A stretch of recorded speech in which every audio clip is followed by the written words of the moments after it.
রিদমে থাকা হাসান মাহমুদ যেমন আর কি, সিলেটে নেট প্র্যাকটিসের প্রথম বলেই পেলেন সিনিয়র অ্যাসিস্ট্যান্ট কোচ মোহাম্মদ সালাউদ্দিনের হাততালি পাওয়ার মতোই সুইং হাসান মাহমুদের বলে। একজন বোলারের সবচাইতে বড় কৃতিত্ব তিনি যখন বোল্ড করে ব্যাটারকে প্যাভিলিয়নে ফেরান।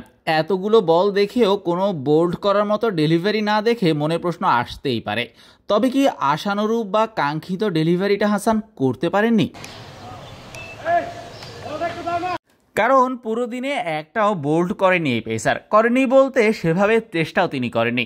দূর থেকে তার বল দেখে এটা বুঝে গিয়েছে যে তার পরিকল্পনায় ছিল আউটসুইং যত ধারালো করা যায়, সেই সাথে বাউন্সার থেকে যতখানি সুবিধা আদায় করা যায়। তবে হাসানের সামনে জাকির হাসান আর নাজমুল হাসান শান্তকে বেশ বেকায়দাতেই পড়তে হয়েছে।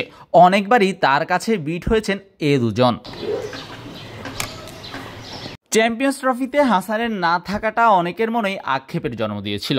যদিও সাদা বলের ক্রিকেটে তাসকিন আহমেদ, তানজিম হাসান সাকিব, নাহিদ রানারা যেভাবে পারফর্ম করছেন তাতে বিপিএল এর দুর্দান্ত পারফরমেন্স করার পরেও হাসানের সুযোগটা আসেনি। তার উপর মুস্তাফিজ একরকম অটো চয়েস এবং ছিলেন স্কোয়াডের একমাত্র বাঁহাতি পেসার হিসাবে। তবে হাসান নির্বাচকদের গুড বুকে সবসময়ই ছিলেন। যদিও চ্যাম্পিয়ন্স ট্রফিতে ছিলেন না, তবে দলের সাথে দুবাইতে গিয়েছিলেন রিজার্ভ হিসেবে। টেস্ট ক্রিকেটে গত বছর হাসান মাহমুদ যেভাবে শুরু করেছিলেন তাতে তাকে এই জায়গায় না রাখার কোনো কারণ নেই। তার উপর শরীফুল ইসলাম, তাসকিন আহমেদরাও নেই টেস্ট স্কোয়াডে, তাই তো খালেদের পর সবচাইতে অভিজ্ঞ পেসার হাসান মাহমুদ। তাই তো হাসান মাহমুদ আর নাহিদ রানা দুজনের ওপরই অনেক বড় ভরসা।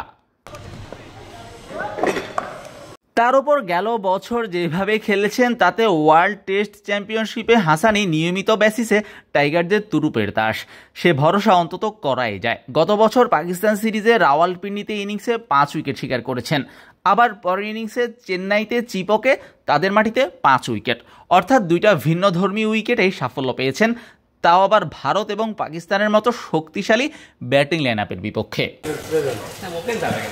গেল কয়েক বছরে বাংলাদেশ ক্রিকেটে উন্নতির সবচাইতে বড় জায়গাটার নাম পেস বোলিং ইউনিট। দিনে দিনে নিজেদের ছাড়িয়ে যাচ্ছেন পেসাররা।